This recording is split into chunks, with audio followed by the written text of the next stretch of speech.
Adenin 80 ta, guanin 160 ta, uracil 200 ta.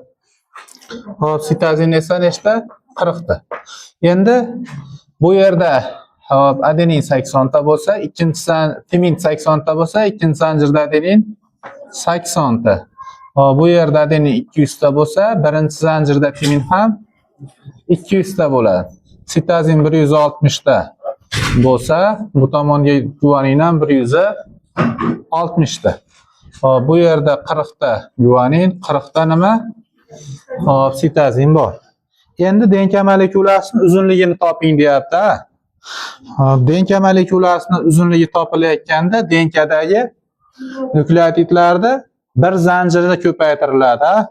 Demak, 80, 200, 160 va 40 ta bir zanjirda bo'lsa, jami nukleotidlar soni hop 480 ta. 480 ni 0,34 nanometr ko'paytirsak, 163,2 nanometr uzunlikda bo'ladi. Endi undagi fosfat kislota qoldig'i deyapti. Demak, denkadagi fosfat kislota qoldig'i nechta bo'ladi? Denkamizni bir zanjirda 480 ta nukleotid bo'lsa, bu tomonida ikkinchisida ham 480 ta. Jami 960 ta nukleotid bor. Va 960 ta fosfat kislotani qoldig'i ham bo'ladi. Demak, bitta nukleotid tarkibida o'quvchilar bitta azot asosi, xoh adenin, xoh guanin, xoh sitazin, xoh nima? Timin. Bitta azot asosi, bitta fosfat kislotani qoldig'i bo'ladi va bitta monosaxaridlardan dezoksiriboza bo'ladi. Dezoksiriboza o'sha pentozalar kiradi. Pentoza desa ham xuddi shu. Monosaxarid pentozalardan bitta dezoksiriboza bo'ladi. Sasida vodorod bog'lar sonini toping deyapti. Endi o'quvchilar, vodorod bog'larning sonini, adeninda sonini 200, bu tomonda 80 ta, bu tomonda 200 ta. Adenin 280 ta. Uni 2 ga ko'paytirsak 560 ta vodorod bog'i. Hop, guaninchi? Guanin bu tomonda 160 ta, ikkinchi tomonda 40 ta. Demak, guanin 200 ta ekan. Uni 3 ga ko'paytirsak 600 ta vodorod bog'i. Ikkisini qo'shsak 1160 ta vodorod bog'i chiqadi o'quvchilar. Demak, vodorod bog'ini topayotganingizda adenin bilan timinni qo'shib turib, keyin ko'paytirmas ekansiz. Demak, adeninda o'zini 2 ga, guaninda o'zini sonini necha ko'paytirar ekansiz? 3 ga ko'paytirasiz. Sababi bog' ikkalasini o'rtasida bo'ladi, to'g'rimi? Bog' ikkisini o'rtasida bo'ladi. Endi bundan tashqari o'quvchilar, chetda hop, yana bitta oson yo'li bor. Jami nukleotidlar soniga, nukleotidni soniga plus guaninni sonini qo'shsangiz, hop, vodorod bog'i ham kelib chiqaveradi. Bizda jami nukleotidlarning soni nechta ekan? Jami nukleotidlarning soni denkamizda 960 ta nima bor? Nukleotid bor. Unga guaninni qo'shsak, guanin 160 ta, 40 ta. 200 ta. 200 ta nima? Guanin. Demak, 1160 ta vodorod bog'i. Demak, vodorod bog'ini jami nukleotidlar soniga guanin sonini qo'shish orqali ham topish mumkin ekan. Bu masalani javobi qaysi chiqdi? Javob chiqyapti. Tushunarli bo'ldimi? Endi 22-masalani birinchi e'tibor beramiz.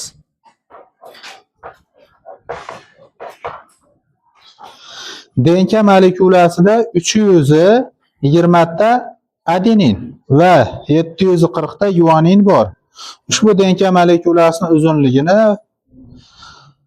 hop va vodorod bog'lari sonini toping. 22 ni ikkinchisini o'qib mana hozir. Ikkinchisiga qaraveramiz bo'lmasa. Demak, DNKda 4 xil nukleotid bo'ladi. Adenin bo'lsa, uni qarshisida nima bo'ladi? Timin. Guanin bo'lsa, uni qarshisida sitazin. Shu yerda mana hammasi DNKning umumiy 100%, to'g'rimi? Mana bu adenin bilan guaninni DNKning teng yarmi desam bo'laveradimi? Mana bu guanin bilan timin bilan sitazinni-chi teng yarmi desam bo'laveradi. Mana adenin bilan guanin bu purin asosi. Mana bu timin bilan sitazinchi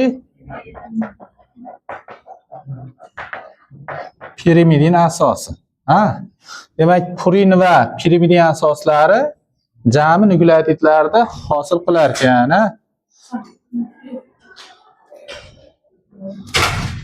Adenin bilan timinni DNKning yarmi deb bo'lmaydi. To'g'rimi? Misol uchun adenin 10% bo'lsa, timin ham 10% bo'ladi-ku. Shuning uchun DNKning yarmi deb bo'lmaydi. Adeninda 10% bo'lsa, o'z-o'zidan timin ham 10% bo'ladimi?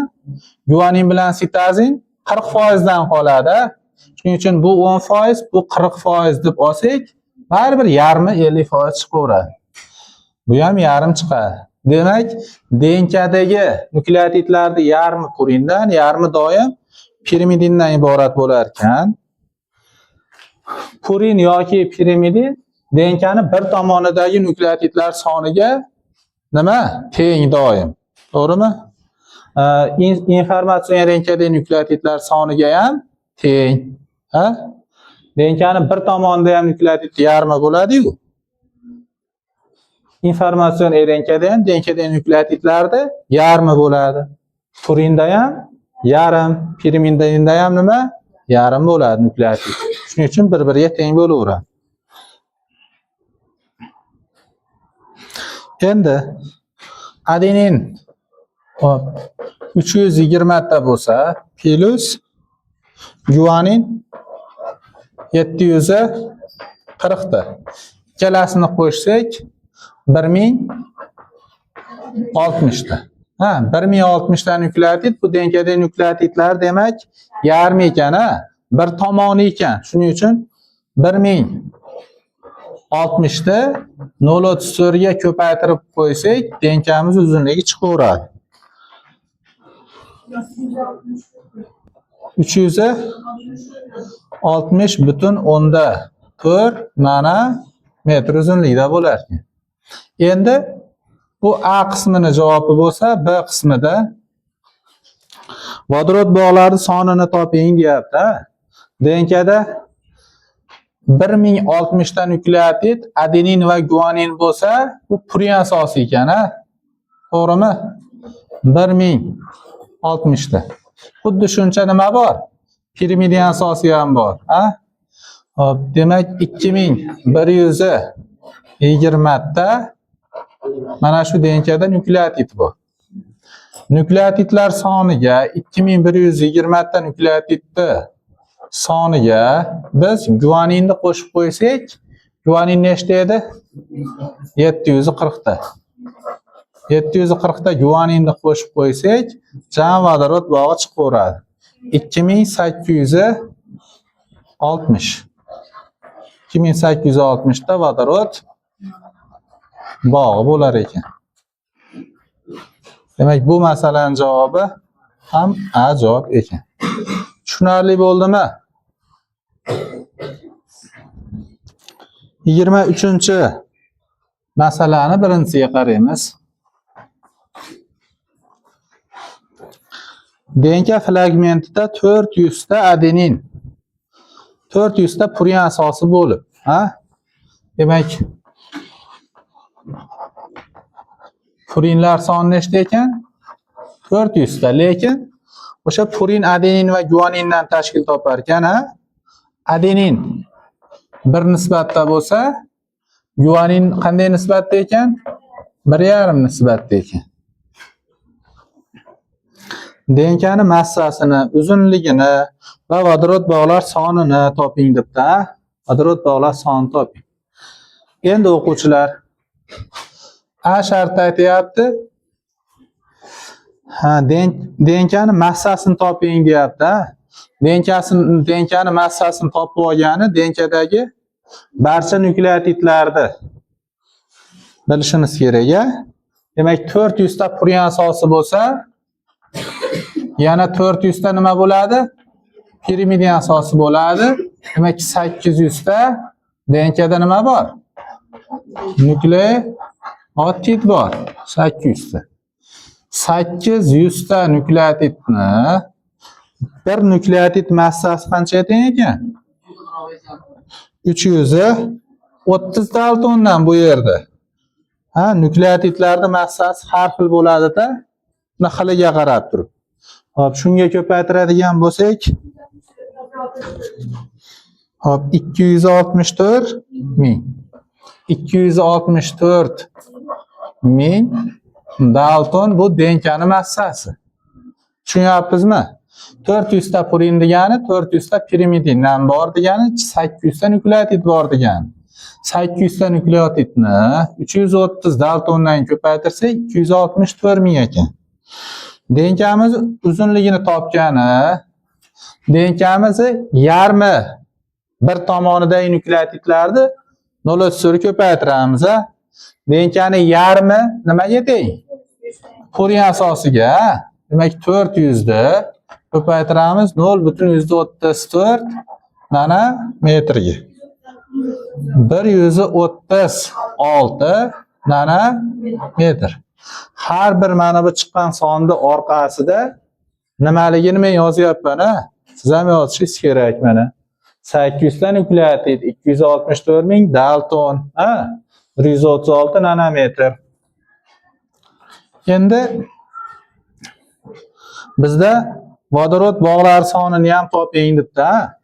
Vodorod bog'lari sonini topishda oson yo'li qaysi ekan? Guaninning sonini qo'shib qo'yish, to'g'rimi? Mana bu yerda 400 ta adenin bilan guanin bo'lsa, adenini nisbati 1, guaninning nisbati necha ekan? 1,5.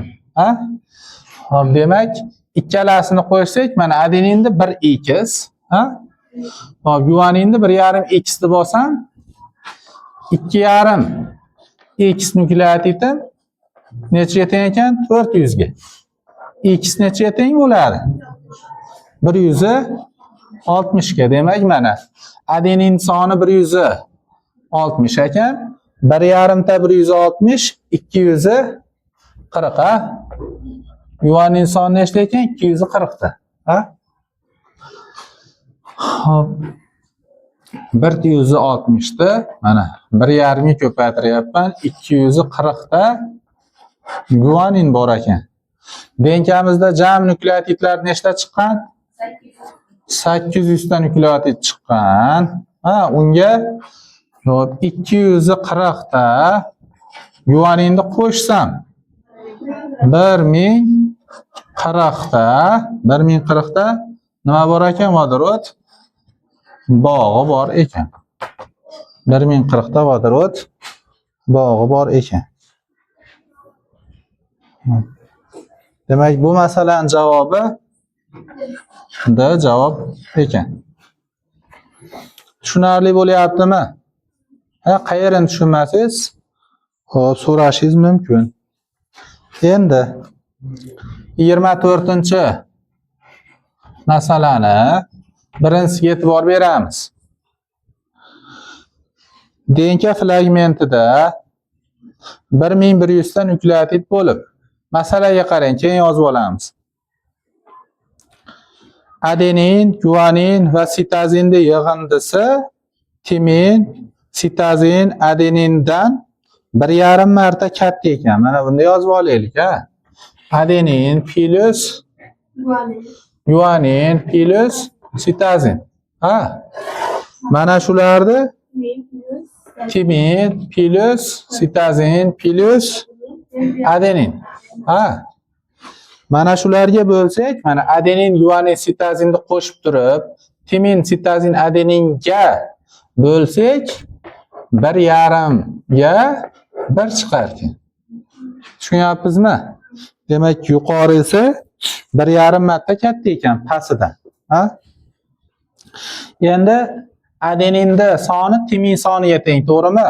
Demak, adeninda sonini biz x, ha? Guanin sonini-chi y deb olsak bo'ladimi? O'shanda adenin x bo'lsa, timin ham x bo'laveradi. Guanin y bo'lsa, sitazin ham y bo'laveradi, ha? Xo'p, shunda endi mana buni pastga boshqatdan yozaman. Hop, x plus guanin bilan sitazin 2y, ha? 2y. Mana bu timinchi x, adenin ham x, ha? 2ta x plus mana bu sitazin y. Ha? Hop, 1,5 ga 1. Deb olsak ham bo'laveradimi? Demak, tenkamizdagi jami nukleotidlar ikkita adeninni, ha?